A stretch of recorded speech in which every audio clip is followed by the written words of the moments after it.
तो आज एक बहुत ही इंटरेस्टिंग चीज के बारे में बात करेंगे, आइसबर्ग के बारे में। ठीक है, देखो आइसबर्ग में क्या होता है, चलो थोड़ा सा पहले कैलकुलेशन पार्ट को समझ लेते हैं, उससे ज्यादा फील आएगा। ठीक है, लेट सपोज कि हमारे पास ये आइसबर्ग है जो कि सी में फ्लोट कर रहा है। ठीक है, सी वाटर में फ्लोट कर रहा है। हमें पता है कि आइस का जो डेंसिटी होता है वो वाटर से कम होता है। तो लेट सपोज कि 850 केजी पर मीटर क्यूब है, और सी वाटर का जो डेंसिटी होता है वो वाटर से ज्यादा होता है, तो 1025 केजी पर मीटर क्यूब है। अब ये आइसबर्ग फ्लोट कर रहा है, तो फ्लोटिंग कंडीशन के लिए हम लोग इक्विलिब्रियम लगाते हैं।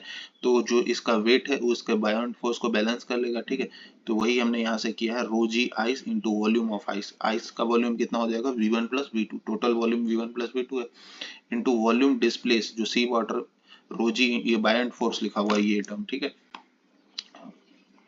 Volume of liquid displace. ठीक है, तो रो जी सी वाटर इंटू वॉल्यूम डिस्प्लेस कितना है, सिर्फ V2 है। ठीक है, अब यहाँ से जी कैंसिल आउट हो जाएगा, रो का वैल्यू 850 रखो, वॉल्यूम ऑफ आइस कितना हो जाएगा, V1 प्लस V2, और वॉल्यूम डिस्प्लेस कितना होगा, V2 सिर्फ। ठीक है, तो यहाँ पे वैल्यूज पुट करने से मेरे को V2 by V1 plus V2 आ रहा है 83%। इसका क्या मतलब है कि जो टोटल वॉल्यूम, अब यहाँ इस पिक्चर से देखते हैं, ये V1 है, ये V2 है। ठीक है, तो टोटल वॉल्यूम का 83% जो है वो अंदर में है, सिर्फ जो है 17% ऊपर में है।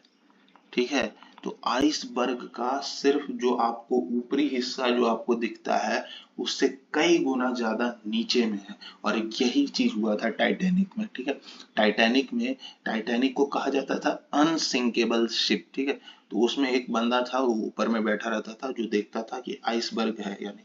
तो उसे वो आइसबर्ग काफी छोटा दिखा। ठीक है, रीजन था कि उससे कई गुना ज्यादा अंदर में था। ठीक है, और यही था कि जब ये इससे टकरा गया, क्योंकि कई गुना ज्यादा अंदर में था, तो वहां पे टकराने के कारण बहुत लो टेम्परेचर पे एक फेनोमेना होता है, ductile material to brittle transition. ठीक है, मतलब मटेरियल अगर बहुत लो टेम्परेचर पे चला जाएगा, although it is a ductile material, it will fail like a brittle material. ठीक है, और यही हुआ टाइटैनिक के साथ कि वो ब्रिटल वे में फेल हो गया। ठीक है, तो ये चीज हमें सक्सेस भी यही चीज बताता है, success is like an iceberg, people only watches this, nobody watches your hard work that is beyond.